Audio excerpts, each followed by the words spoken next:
शिव प्रतिमा के सामने ही क्यों विराजित होते हैं नंदी? आइए पढ़ते हैं भगवान शिव के वाहन नंदी से संबंधित एक कहानी, जिससे हमें पता चलेगा कि नंदी क्यों और कैसे महादेव की सवारी बने और शिव प्रतिमा के सामने ही क्यों विराजित होते हैं नंदी। पौराणिक कथा। शिलाद मुनि के ब्रह्मचारी हो जाने के कारण वंश समाप्त होता देख उनके पितरों ने अपनी चिंता उनसे व्यक्त की। मुनि योग और तप आदि में व्यस्त रहने के कारण गृहस्थाश्रम नहीं अपनाना चाहते थे। शिलाद मुनि ने संतान की कामना से इंद्र देव को तप से प्रसन्न कर जन्म और मृत्यु से हीन पुत्र का वरदान मांगा, परंतु इंद्र ने यह वरदान देने में असमर्थता प्रकट की और भगवान शिव को प्रसन्न करने के लिए कहा। भगवान शंकर शिलाद मुनि के कठोर तपस्या से प्रसन्न होकर स्वयं शिलाद के पुत्र रूप में प्रकट होने का वरदान दिया और नंदी के रूप में प्रकट हुए। शंकर के वरदान से नंदी मृत्यु से भय मुक्त, अजर, अमर और अदुखी हो गया।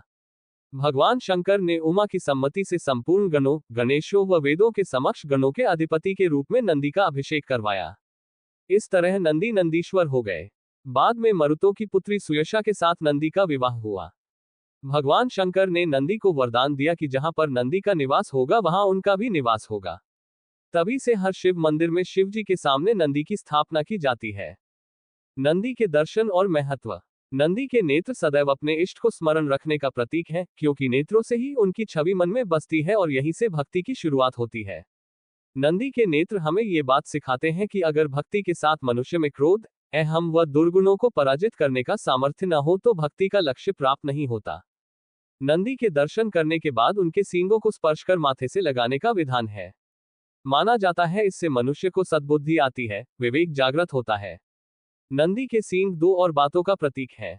वे जीवन में ज्ञान और विवेक को अपनाने का संदेश देते हैं। नंदी के गले में एक सुनहरी घंटी होती है।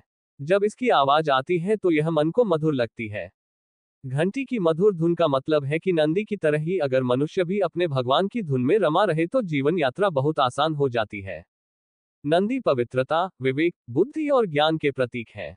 उनका हर क्षण शिव को ही समर्पित है और मनुष्य को यही शिक्षा देते हैं कि वह भी अपना हर क्षण परमात्मा को अर्पित करता चले तो उसका ध्यान भगवान रखेंगे।